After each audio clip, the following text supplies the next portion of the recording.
पहलगाम दहशतवादी हल्ल्यानंतर गुप्तचर यंत्रणांनी मोठा अलर्ट दिला। आयएसआयकडून पुन्हा एकदा हल्ल्याची तयारी सुरू असल्याची माहिती। रेल्वे रुळावर हल्ला करण्याचा आयएसआयचा प्लॅन असल्याचा अलर्ट गुप्तचर यंत्रणांनी दिला।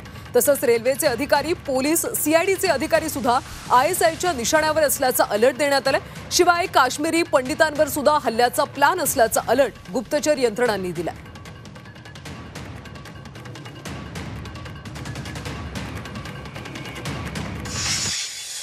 तर आयएसआयचा आता कट उघड झालाय। रेल्वे नेटवर्क उडवण्याचा आयएसआयचा प्लॅन आहे। गुप्तचर यंत्रणांना याबाबतची माहिती मिळाली। सोबतच रेल्वे अधिकाऱ्यांवर हल्ला करण्याचा सुद्धा कट आखण्यात आला। श्रीनगरवर हल्ला करण्याचा आयएसआयचा प्लॅन आहे। पोलीस आणि सीआयडी अधिकारी सुद्धा निशाण्यावर असल्याची माहिती आहे। काश्मीरी पंडित सुद्धा टार्गेटवर असल्याची माहिती आहे।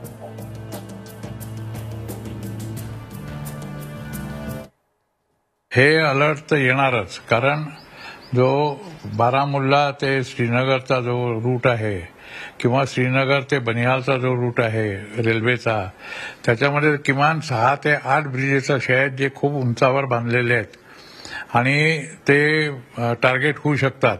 अनेक तिथे बोगदे सुद्धा आहेत। जसं बुलुचीवाल्यांनी जाफर एक्सप्रेसच्या हल्ल्याच्या वेळेला केलं की ती ट्रेन जी होती ती त्यांनी टनेलच्या सुरुवातीला थांबवली। अशा प्रकारे घातपाताचा प्रकार आपल्या इथे होऊ शकतो, पण आर्मीला याची कल्पना पहिल्यापासूनच असेल, कारण इतिहासापासूनच आपण शिकतो।